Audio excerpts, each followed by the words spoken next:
तो आज का चैप्टर है रूलर्स एंड बिल्डर्स। सो इसमें बेसिकली हम बात करेंगे मेडिवल पीरियड की। ठीक है, मेडिवल पीरियड।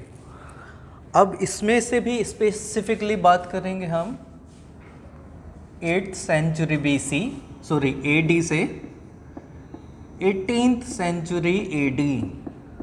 भाई मेडाइवल पीरियड ख़त्म कब होता है? ये ख़त्म होता है 18th सेंचुरी में। मतलब कब? 1707 after the death of Aurangzeb.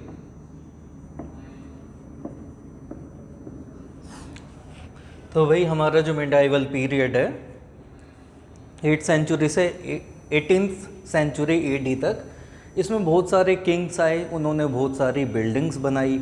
वो सब हम आज देखेंगे कि नॉर्थ में क्या था सीन, साउथ में क्या सीन था। लेकिन हमें याद रखना है ये मेडाइवल पीरियड कब ख़त्म होता है? 18th century AD। AD मतलब एनो डोमिनी,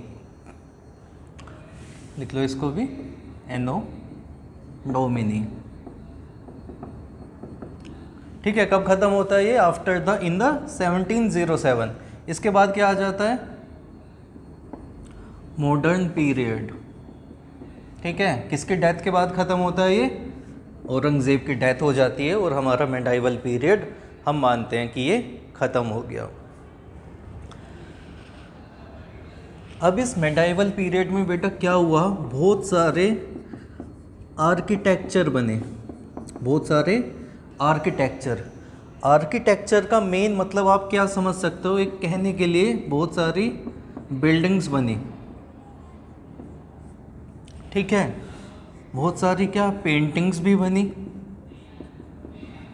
ठीक है, आर्किटेक्चर का मतलब क्या? एक बिल्डिंग से मतलब है हमारा। और पेंटिंग भी अलग अलग टाइप की, अलग अलग साइज़ की है और अलग अलग किंग्स ने बनवाई। ठीक है, बहुत सारी लैंग्वेजेस आई। जैसा हम देखेंगे कि एंशिएंट टाइम में क्या थी? प्राकृत, अशोका के टाइम पे। ठीक है, लेकिन फिर जब AD स्टार्ट हुआ, ठीक है, तो उस वक्त से क्या किस लैंग्वेज का डोमिनेशन आ गया? संस्कृत का। ऐसे बहुत सारी नई नई लैंग्वेजेस आती रही और बहुत सारा क्या आया?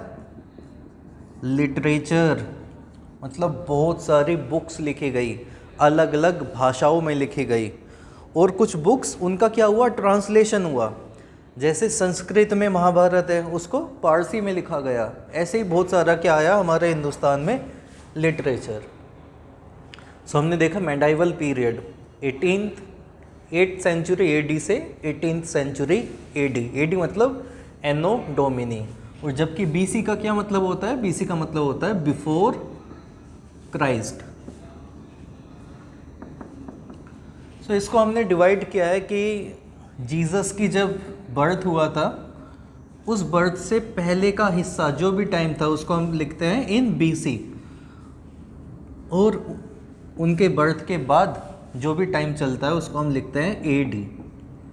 ठीक है, चलो, तो हमने क्या देखा? मेडाइवल पीरियड में बहुत सारा आर्किटेक्चर आया, मतलब बिल्डिंग्स, बहुत सारी पेंटिंग्स बनी, लैंग्वेजेस आई और बहुत सारा क्या? लिटरेचर आया, अलग अलग पोएट्स ने लिखा। ठीक है, अलग अलग लैंग्वेजेस में लिखा।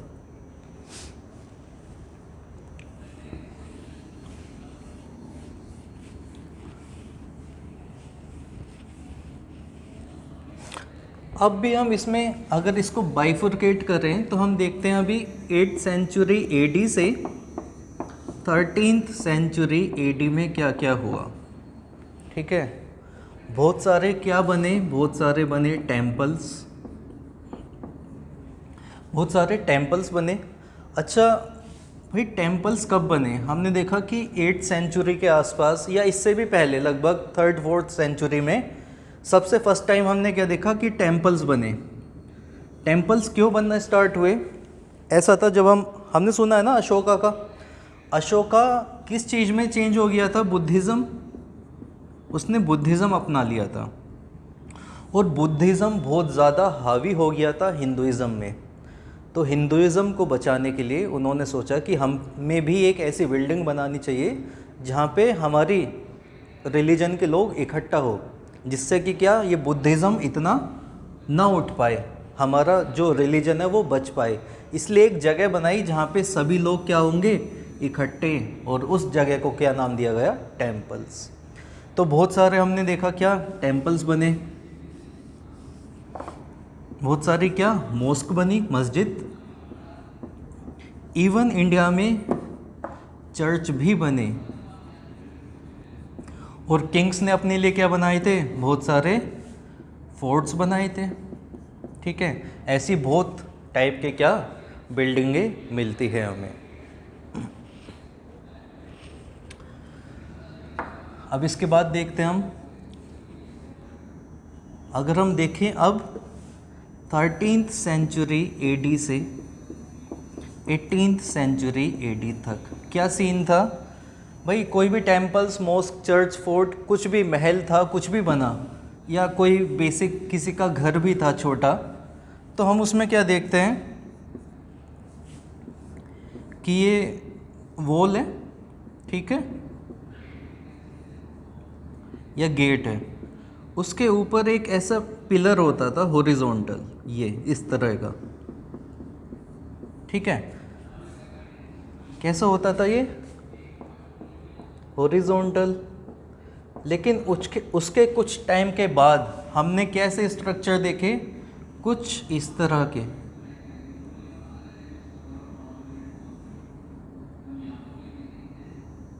कुछ इस तरह के हमने क्या देखे, स्ट्रक्चर, जो कि हॉरिजॉन्टल नहीं थे।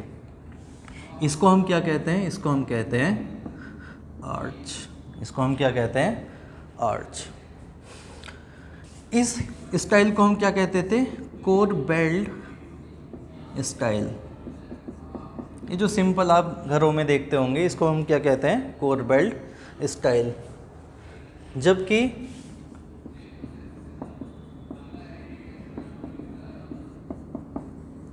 इस आर्च वाले सिस्टम को हम क्या कहते हैं, आर्कवेट स्टाइल। सो ये डिफरेंस आया टाइम के साथ साथ। पहले जो पिलर होता था वो बिल्कुल फ्लैट होता था, हॉरिजॉन्टल, लेकिन टाइम के साथ साथ क्या, ये जो पिलर बनने लगे, किसके ऊपर हो सकता था भाई, ये डोर्स के ऊपर भी तो हो सकता था, दरवाज़ों के ऊपर, विंडोज़ के ऊपर भी हो सकता था, ठीक है।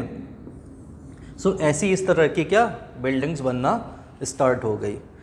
इस हॉरिजॉन्टल पैटर्न को हम कहते थे कोर बेल्ट स्टाइल, और इस आर्क वाले स्टाइल को हम कहते थे आर्कवेट स्टाइल।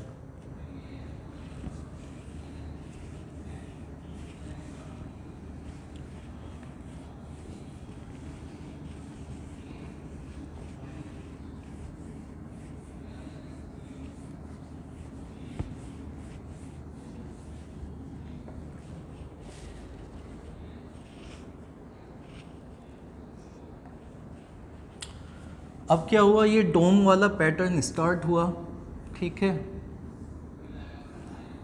कुछ ऐसा। अभी हमको कहाँ पे देखने के लिए मिलता है, कभी जामा मस्जिद देखना, वहाँ पे हमको क्या मोस्टली यही पैटर्न देखने को मिलेगा। इवन आप ताजमहल देखो, ताजमहल भी तो इसी पैटर्न में है। किस पैटर्न में, आर्कवेट स्टाइल में। या आप बहुत सारे मोन्यूमेंट्स हैं, आप कभी भी गूगल करोगे आर्कवेट स्टाइल तो आपको इस टाइप का क्या पैटर्न देखने को मिल जाएगा। चलो नेक्स्ट आते हैं।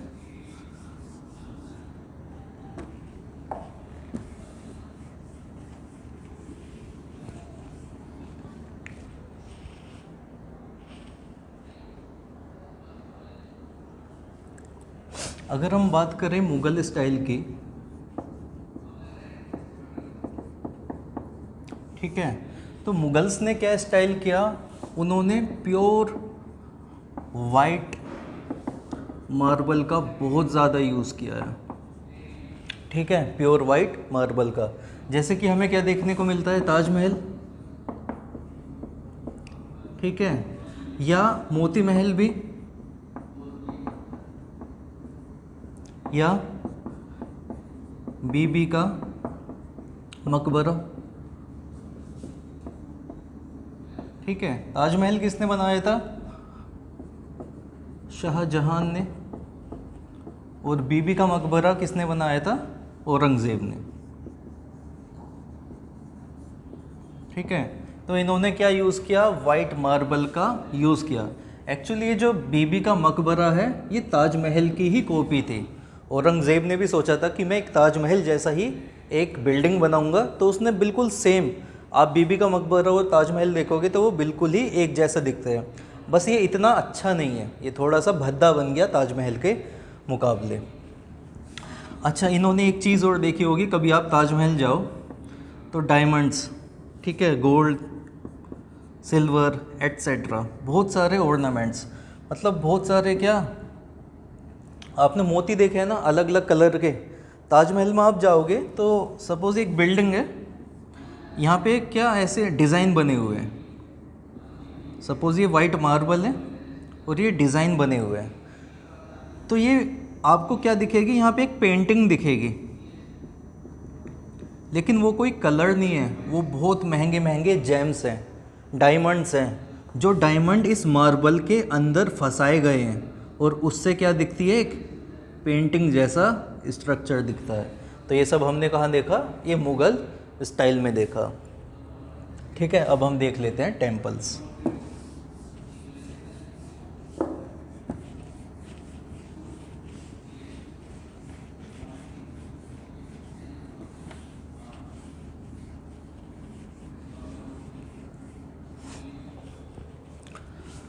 अगर हम देखें temple architecture,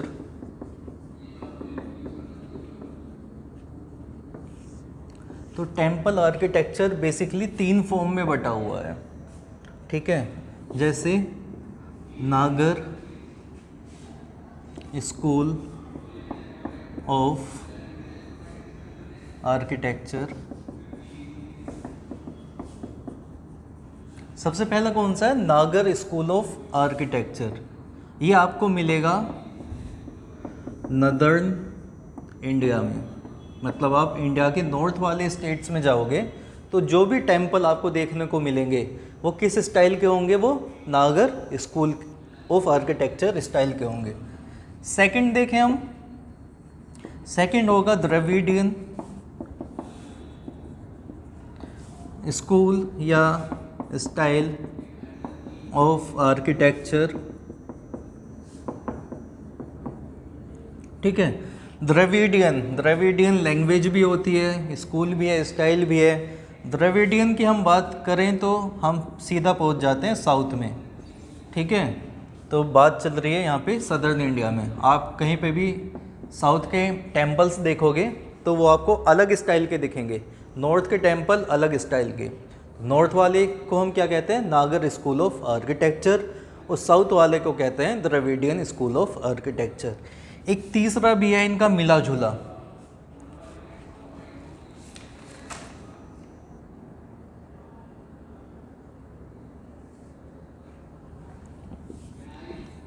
वेसार style of architecture. इस वेसार स्कूल ऑफ आर्किटेक्चर में क्या है? ये कॉम्बिनेशन है बहुत, किसका? इसमें नागर स्कूल भी है और द्रविडियन भी, मतलब किसी स्कूल का कुछ पैटर्न उठाया, किसी स्कूल का कुछ पैटर्न उठाया। इसमें स्कूल का मतलब ऐसा एग्जैक्टली स्कूल नहीं है, मतलब एक टाइम पीरियड है, उसमें जिस हिसाब से पेंटिंग या टेम्पल आर्किटेक्चर बनते थे उस चीज़ को भी हम स्कूल कहते हैं। तो वेसार में क्या, उसने कुछ फीचर्स उठा लिए नागर स्कूल के, टेम्पल के, कुछ द्रविडियन स्टाइल ऑफ टेम्पल्स के, और मिला के क्या बना दिया? वेसार। अब ये किस इलाके में मिलता है भाई? नागर तो हमको मिलता है नॉर्थ में, द्रविडियन साउथ में, ये मिलता है हमको डेक्कन में। ये डेक्कन कहाँ है? सपोज ये हमारा इंडिया है, अब ये वाला जो हिस्सा है ये महाराष्ट्र, कर्नाटका वाला, ठीक है, इस वाले हिस्से को हम क्या कहते हैं? डेक्कन। सो इस वाले हिस्से में हमको कौन से स्कूल देखने को मिलते हैं? वेसार स्कूल ऑफ आर्किटेक्चर। ठीक है, चलो वन बाय वन देखेंगे। सबसे पहले हम देखेंगे नागर टेम्पल्स, फिर द्रविडियन टेम्पल्स और फिर वेसार टेम्पल्स।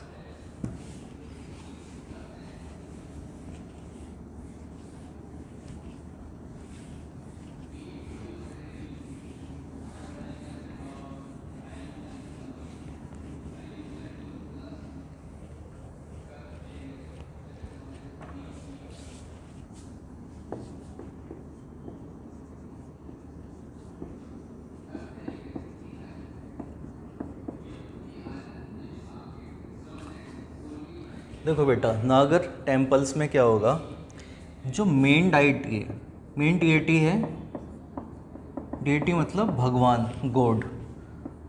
सो जो भी गॉड हैं उनको रखा जाता है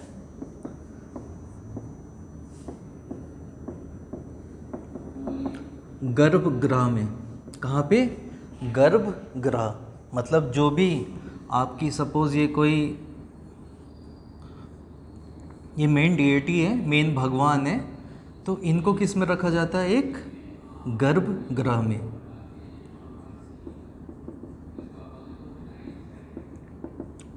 ठीक है। अब आपने देखा होगा कि टेम्पल के ऊपर एक ऐसे स्ट्रक्चर होता है, उठता हुआ, ठीक है। तो वो जो भी स्ट्रक्चर होता है वो हमेशा इसके ऊपर ही होता है। यहाँ पे किसके ऊपर? गर्भगृह के ऊपर। इसको हम कहते हैं शिखर। क्या कहते हैं हम इसको? शिखर। जहाँ पे मेन भगवान होते हैं उस वाले रीजन को, ये कैसा भी हो सकता है, सर्कुलर भी हो सकता है, रेक्टेंगुलर भी, स्क्वायर भी, कैसा भी, इसको हम कहते हैं गर्भगृह। और इस गर्भगृह के ऊपर ही एक ऐसे पिलर होता है, उसको हम क्या कहते हैं? शिखर। अब इसके आप आगे देखोगे ना, ठीक है, तो होल्स होते हैं। क्या होते हैं? कुछ होल्स, खाली जगह होती है लोगों के बैठने के लिए या किसी भी हवन पवन, कुछ भी, किसी भी चीज़ के लिए। इसको हम कहते हैं मंडप। इस वाले हिस्से को हम क्या कहते हैं? मंडप। सो जैसे आज आप हिंदू की शादी में देखते होंगे मंडप सजता है, तो वो मंडप का कॉन्सेप्ट भी यहाँ नागर स्कूल ऑफ आर्किटेक्चर से आया था। गर्भगृह के आगे जो प्रेइंग होल्स होते हैं उनको क्या कहते हैं? मंडप। कुछ बड़े बड़े मंदिर होंगे, कुछ बड़े बड़े टेम्पल्स हैं, तो उसके आगे एक और मंडप होता है, उसको हम कहते हैं अर्ध मंडप। उसको हम क्या कहते हैं? अर्ध मंडप।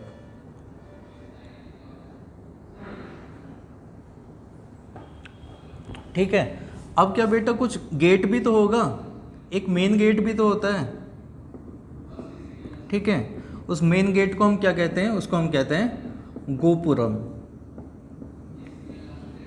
अब आप देखोगे कि नॉर्थ इंडिया में जो मेन गेट होता है वो इतना खास बड़ा नहीं होता, लेकिन साउथ इंडिया में जो टेम्पल तब भी छोटा हो सकता है, लेकिन उसके जो गेट हैं, जो उसका गोपुरम है, वो बहुत बड़े बड़े हैं।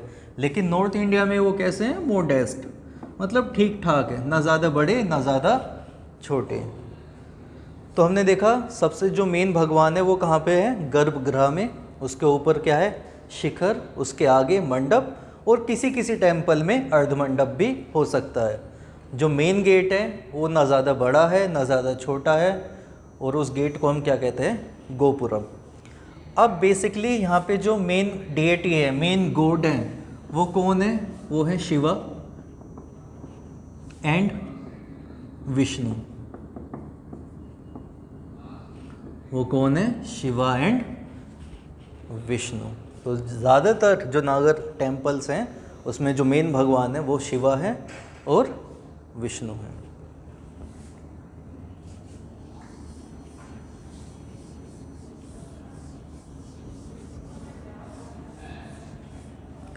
अब इन मंदिरों को बनाने के लिए पैसा कहाँ से आता था? पैसा आता था राजपूत किंग से।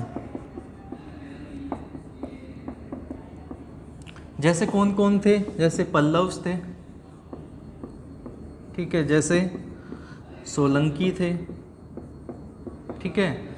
तो ये सब जो पल्लव किंग्स थे, सोलंकी किंग्स थे, ये सब मंदिर बनाने के लिए पैसा देते थे। क्यों? क्योंकि उनको भी तो पता है इतिहास में उनका नाम लिखा जाएगा उस पर्टिकुलर टेम्पल के लिए। ठीक है, तो कुछ टेम्पल्स देख लेते हैं जो फेमस हैं, कहाँ के, नागर टेम्पल्स, यानी नॉर्थ इंडिया के। मेन डिएटी कौन है, मेन भगवान कौन कौन है, शिव एंड विष्णु।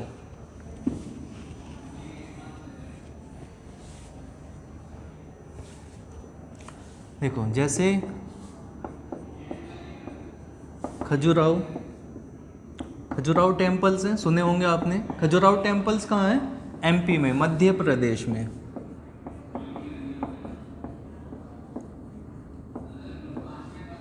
ठीक है, आपको देखने को मिलेगा द सन टेम्पल, और इस सन टेम्पल को हम क्या कहते हैं, ब्लैक पगोड़ा। ठीक है,